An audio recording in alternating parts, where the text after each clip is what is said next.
welcome back. So here's a question for you today. Are you a procrastinator? Do you put things off till tomorrow? Well, that's a problem, and we're going to solve it. My name is Vin Dacquino. Our guest is Frank Coppola. Frank! Vincent, how are you? Good to see you, buddy. Well, you know, it's so easy to put things off till tomorrow. Right.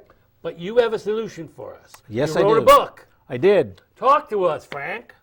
Well, I wrote a book called Get Into Action, 8 Simple Steps to Overcome Procrastination.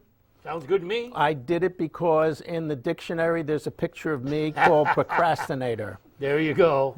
I'll tell you my background, a little bit of my background is that I'm a board certified ADHD coach. Oh, wow. And I work with individuals who have ADD. I also work with entrepreneurs. Okay, and ADHD means? Attention Deficit Hyperactivity Disorder. Right. Okay. So what I discovered is I asked my group of people, what's the number one question that you have that's bothering you? And out of 100 people, 70 of them said procrastination. Yeah. So I said, I think that's a good subject to write a book about. Yeah. So based upon that, I did some research and also discover a way to overcome procrastination. So I also determined different types of procrastinators and what's the number one issue that people have about procrastination, which is really based in fear. I run into that all the time. You know, I work with dozens and dozens of writers, and the biggest problem is procrastination. And what happens is they have every good intention to write a book, and they have all the material they need. Right. They even have the time they need, but they always seem to have a reason. The computer isn't working right. Right. My desk space isn't big enough. Right. I have to wash the car. Right. I have to wash my hair. Come up with a million excuses. Sure. Even when they get started.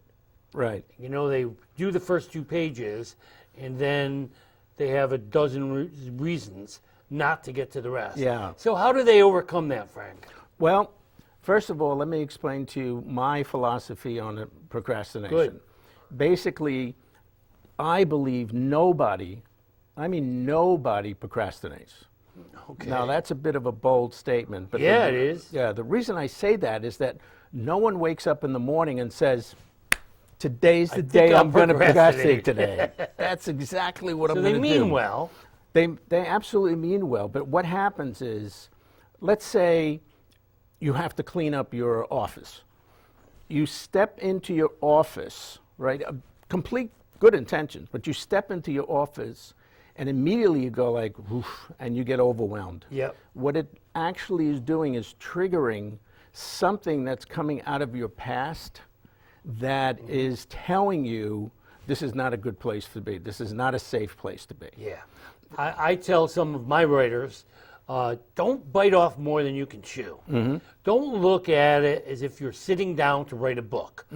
Look at it as if you're sitting down to write a scene or a chapter. Very good. Or a page. Right. And if you do it just a little at a time, it doesn't seem so unsurmountable. But the issue with that is you got to get started. Right. The secret of getting ahead, as one of my clients said, is getting started. Yeah, that's so how do you get started? So part of it is to really begin at the beginning of whatever the task is, start to write down all the things that you need to get done. Yeah, when I was teaching, there were training. You know, I did teacher training for a while. Right. And one of the things that we would tell teachers is to put the goal on the board. So do you know what the goal of that particular lesson is? Right. And what you need to accomplish that particular class at that particular time.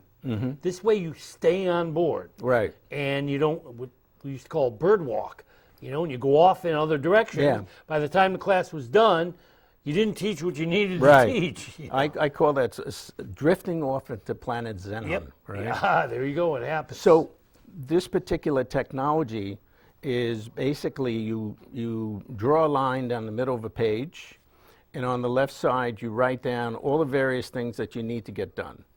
Now, what you do is you choose only 6 of them. Okay? And based upon that, you look at that and said, how much time is this going to take each one of these? So now you're getting the person engaged in this. And then what you do when you figure out the amount of time it is, you number it 1 to 6. And normally you take the most difficult one first because, as you know, get it out of the way. You get down to 4 and 5 and you go, I'll do that tomorrow, I don't need to do that. And I found that that's a very good way because you want to keep, the main thing is motivation. Right. That's what really shifts procrastination, motivation. So the question becomes, how do you stay motivated? And there are 4 different ways. One is, what are you going to do? It's called expectancy. What's the value of it? Why does it mean so much to you? Delay means how much time it's going to take. And the other one is impulsivity, because if any one of those are not in place, you'll immediately go into impulsivity. Boom, triggers procrastination. When they're all in place, you have motivation, and then you can get things done. I mean, for example, most of the people I know, if they're going to go to a movie, they usually show up on time. Why? They want to go to the movie. It's as simple as that. And sometimes if something is difficult, you could find reasons not to do it. Oh, plenty. But I think you're right on when you say the big goal is to get started. Once I turn on my computer and write the first word, I'm over the hill. I'm ready to go. It's getting in that seat, getting ready. I very seldom stare at a blank screen. As long as I get to that screen, I'm okay. But people differ. And so you have like 8 different steps and strategies. Talk to me a little bit about those strategies. Do you mind if I go through them? Please, go through them. First, let's bring that, let's put that book up there for people to see. It's called Get Into Action, 8 Simple Steps to Overcome Procrastination. So let's talk about those 8 steps, Frank. Okay, good. Let me just go here. I always like to go. So the first thing you want to do is to check in. What's your mood? How are you feeling? What's it feel like right now? It may be like, I don't really feel like doing this. I'd rather do something else. And a little voice in the back of your head keeps saying, go wash the car, go mow the lawn. All the negative talk that's telling you can't get anything it done. that keeps you doing what you need to do. So you need to change your mood. That's number 1. Check in with your mood. Check in with your mood. And see where you are, because you got to be honest with yourself. The next one is throw out the garbage. And this is where I was talking to you about these 6 steps. Because when you do all these 6 steps, it starts to really hone in on what you need to get done in that particular amount of time. And you only do 6 at a time. People can't manage more than 6. And if you do that, I mean, when I do this, I can get things done in like 2 hours that would take me like 2 days. The next thing is, as I said, the 6 items. The next one is start small. You mentioned it. Just do one thing at a time. And it could be as simple as like, I got to get all my papers in order. I got to get all my research in order. Just a little bit at a time. So you don't tell yourself you're writing a book. You tell yourself you're writing a page. Right. Exactly. Very good. And then the other one is your tolerance level, meaning I start to write and I go off someplace else. Okay. How long did it take you to do that? Well, it took about 5 minutes. All right. So now you know 5 minutes. You do it again and you push it out a little bit more. And it could be 10. It could be 15 minutes. The mind is something like water. Water finds its route. Ideas find their route. Sometimes your mind wants to go in one direction because it's easier. And it's easier to think this way. But you have to keep it focused. Which is one of the main issues for people with procrastination. They have a very tough time staying focused. Because it's easier to go in certain directions than it is others. And part of that is to really know where you're going. Yeah. As well as the sixth part here is listen to what you're listening to. Because the inside might be telling you, you don't really want to do this. Yeah, right? there's more than one voice working in there. Oh, yeah, at a you time. have several. In my case, I have the entire Yeah. James Brown band in my brain just running me a little bit around. So you have to really kind of settle down, recognize what is it that you want to accomplish, and then stay focused on that. And the last thing is, or the next to last one, 7, is to note the accomplishment. If you only got a page done, celebrate. I got that thing done. And then the more that you celebrate, the more you feel better about it, and the procrastination will start to diminish. All right? And the last thing is to take inventory, which is how do you feel now?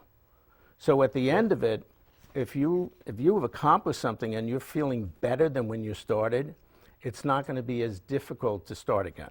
Yeah, and one of the things, that's it. And one of the things I like to do is when I finish a goal, I don't want to be finished.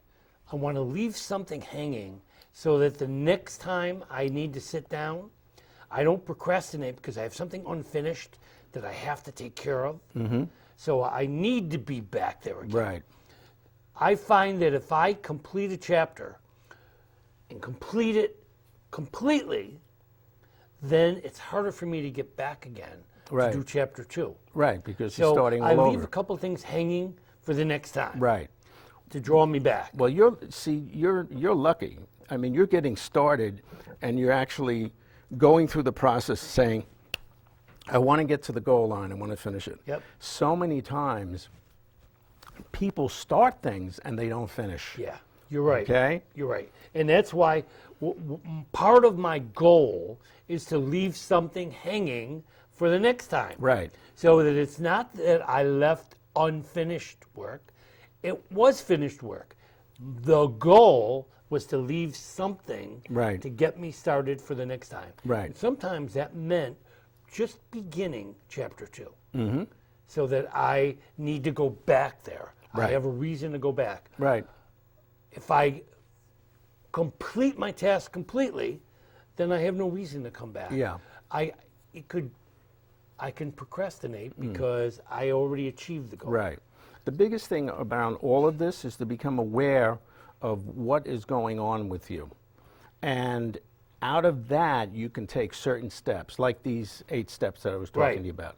Because if you're not aware that you're actually putting things off, that's a big problem. So Frank, tell me, you talk about the 8 steps in here. Right. Is that the whole book? Oh, no, the book has a What lot else of things. do you talk about in this? Well, we talk about fear. Fear, One of the main things that goes on. Fear of success, fear of failure. Yep. Fear of failure. Fear of like actually completing it, because then if I complete it, what am I going to do? Yep. Okay. Lots of different kinds of fears. Yeah. I run into that all the time with writers. And how you deal with that is if you notice that you have a fear, say the opposite. Okay? If you say, I have a fear of failing, you say, I have no fear of failing. Failure is something that it's the best thing that can happen to me, because out of that, I'm going to grow. You want to take whatever you're saying in the negative, shift it over to the positive, because this is really a mindset. It's internal. It's changing the DNA inside of you. One of the things I can tell you is the different kinds that I've come up with, the different types of people who have attention deficit disorder. I mean, who are procrastinators. Right. Okay? So one is called the perfectionist. We were talking about this. Everything has to be absolutely positively in place before they begin. That's a setup. It's a setup for procrastination, because you're never going to be perfect.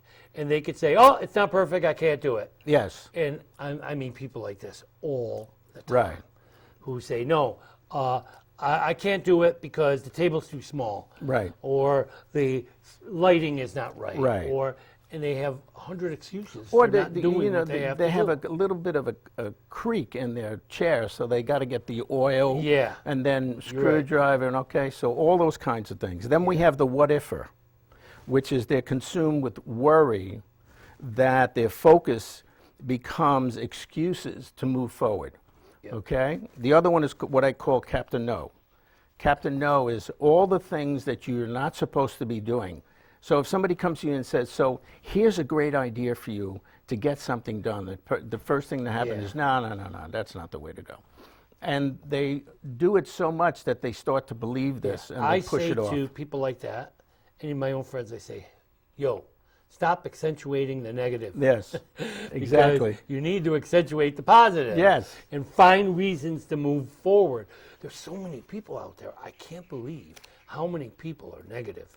You know, everything you say, they find a reason against it. And it's like, yo, try to think about what could happen if it goes right. Right. And stop thinking about what could go wrong. Yeah. Because there are a million things that could go wrong. Right. If you start focusing on them, you will never get anything done. Well, you know, there's this philosophy has to do with basically mindset. Yep. Right? It is mindset. So change your mindset, you change your life. So, like, there's another one here called, I'm so excited that I'll put it off till tomorrow because tomorrow I'll even be more excited. Okay? And I don't want to even start that way. And then we've got the Riddler. All the pieces of the riddle are not in place. Once figured out, they'll start to get the job done and completed. Yeah. I don't have the right these. clothes on right now Yes, to do this. exactly. I don't have the answer to that question, so I can't do it. I got to go get a haircut. Yeah. Right now. Yeah. Or I'm not sure how this chapter is going to work out, so I can't do it. Mm-hmm. I tell them, let the chapter take over. Let your characters take over for you. If you're going to sit here and say, I don't have the answer, so I can't start, it'll never get done. Exactly. Once you sit there, you'll be amazed at how it can work itself out for you. So you're a blessing for people. People come in and they've got a book, Yep. and I bet you they have a whole series of stories Yep. of how difficult it was to get started, get finished. The book took me 8 years, but I actually got it done in 2 years, these kinds of things. What I've learned to do to help writers is to give them a positive for every negative they present to me. There you go. That's the opposite. That's the trick. Right. That is the trick, to say, I understand what your concern is, work around it. Right. Continue anyway. Well, the thing is, it's like, you have to practice this. Yeah. Nobody tells you how to not do that kind of thing. I'm not there. I tell them, listen, you need a Phantom Dacquino. Mm-hmm.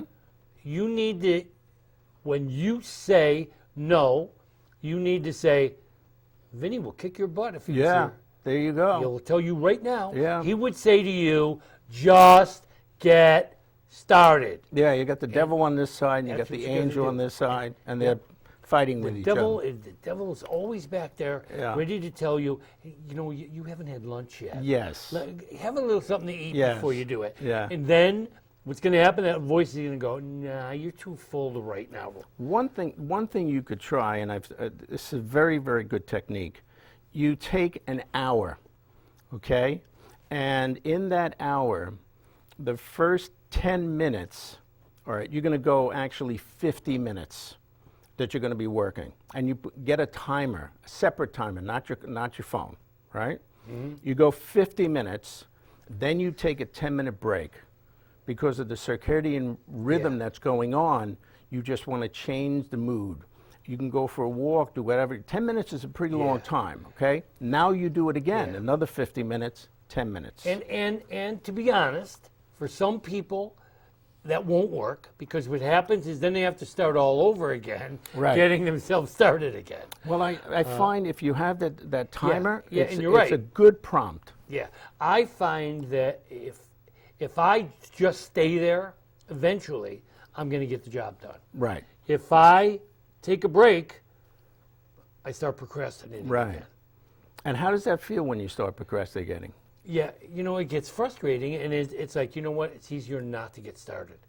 And then you don't get started. And then, so when I get going, it's amazing. Because there were times when I would sit down at 6 o'clock at night, and I'd be there till 6 o'clock in the morning. Really? and I work right straight through. Once the motor was going, it's going. And I don't break that. I just stay there and just keep going. As long as my mind says, we can do this, I do it. There you go. There's that Just- internal dialogue. I'll procrastinate anything else that has to be done Yeah. to finish the job I started. Well, that's the other part of it is you need to find out where your passion is. That's right. You need to find out what is it that you love to do so much that when you're doing it, Yeah. everything else And disappears. you make it a passion. Right. You say, look, if I get this chapter done, I am flying. That would be so amazing. So I create a goal that's worth reaching. And that's the trick. So if once I've achieved it, what happens is my mind goes, we could do a little more. Yeah. We'll do a little more. Yeah. And once I do a little more, I do it until I can't do it. I have something else I have to do. Right. And I'm procrastinating something else. Yeah. This is also important. Yeah, but that's really great for you. Yeah. Okay? Yep. And There may be a bunch of people listening in on this who say, you know, that I don't even get to the point, I got the Yep. goal, but I'm not getting it done. See, what I tell people is, especially in writing, find your profile. There you go. And they say, what does that mean? I say, finding your profile means no two writers write the same. So for you, writing in your underwear at the kitchen table at 4 o'clock in the morning works. Right. For some people, you have to be fully dressed, and it has to be 4 o'clock in the afternoon. Right. What works for you? Right. And sometimes it's the clothes you wear, it's the place you're writing, it's the time you're writing. Right. What is the best place? Yeah, what the system best works time, for you? What conditions work for you? What's the best motivator? Yes. Not the best procrastination, the best motivator. If you can find something to get motivated about, Yep. it negates the procrastination. Yeah. I find that if I dress comfortably and if I pick the right time of day where I know I don't have a million other things I have to do, it could be in the middle of the afternoon. Generally, it's the middle of the night Yeah. when nobody else is around. I automatically get into my mood when I see the time is right, the lighting is right, everything's right. It makes it easier for me. It's like my mind says, okay, here we are, Yeah. we're ready. Yeah. This is where we need to be. We got to jump in. We got to jump in, and then I'm able to do it. Right. If I try to squeeze it in somewhere where it's not supposed to be, it's difficult. So making yourself comfortable in the moment is crucial. Absolutely. Absolutely. So anything else from here that we need to know, Frank? There are quite a few things, but I think we've really touched on them. Good. Touching on the right thing. So when did this all become important to you? Well, it became important for me because, in all seriousness, I was putting off things. Okay? Yep. And I didn't call And you myself were realizing things were not getting... right. I didn't call myself a procrastinator. And then I realized, wait a minute, there's this thing called procrastination. Yeah. And I got to get a handle on this. And the way I got a handle on it was to ask other people about it. Yeah. They gave me feedback, and then I was able Yeah. to write the book. Yeah. Now, there are still things that I'll put off, but I will tell you implicitly, if you have something that's important to you, you'll get it done. Yep. Doesn't matter what it is, you'll get it done. Yep, you're right. The amazing thing about procrastinators is that they have very, very good reasons for not getting anything done. Oh, it's excellent. Yeah, Excellent. they'll swear to you that Oh, yeah. that reason is the most important reason. Oh, yeah. They can't. The lighting is just not right. Sorry, I have to wait. And they have to convince themselves that if the job is really that important, nothing else matters. Just get it done. Right. So a lot of times, not only is it important to have a reason to do something, it's important to have a reason to eliminate the things that are in your way. Right. And you have Excellent. to not procrastinate on the reasons for procrastinating. Right. As you said, you know, Yeah. people that put off things have a lot of different excuses for that. They don't call them excuses. They actually call them like, this is a really good idea that I shouldn't be doing this. Yeah. Because, you know, Yeah, like they I said, convince themselves to absolutely. procrastinate. Well, Frank, in case you procrastinated on anything that you intended to say today, Right. we have about 1 minute left, buddy. Right. So talk to me. Any final words? Look right into that camera there and tell them what they should walk away from the show with today. Well, the biggest thing to walk away from the show is to not take procrastination personally. You need to go back and try to remember a time that it was difficult to do something because what you're doing is repeating it. Now, the other part of it is the secret of getting ahead is to get it started. So I just want to say thank you very much. Well, one more thing, Frank. If they forget everything you said today, Right. can they call you? Definitely. You can call me at Phone number right on the screen right now. 646-295-5625. Frank is actually giving you his phone number, and there it is. Write it down. Don't procrastinate. Write it down. Call Frank. Say, You got Frank, this is bothering me. What should I do? I'm happy to help. There you happy go. to help in any way possible. Let me just show you the book again. There's the book one last time. Look at that cover. Go to the website. Read this book. It'll take you about 15 minutes to read the whole book all the way through. Yeah. Get her done. Frank, Absolute pleasure. thank you. Absolute What pleasure. a pleasure having you here. Yes. Keep doing what you're doing. Take care of all those people who say, I'll get it done tomorrow. Yeah. As for today, thank you for tuning in. Thank you for being part of One-on-One with Mr. Frank Coppola. Thank you.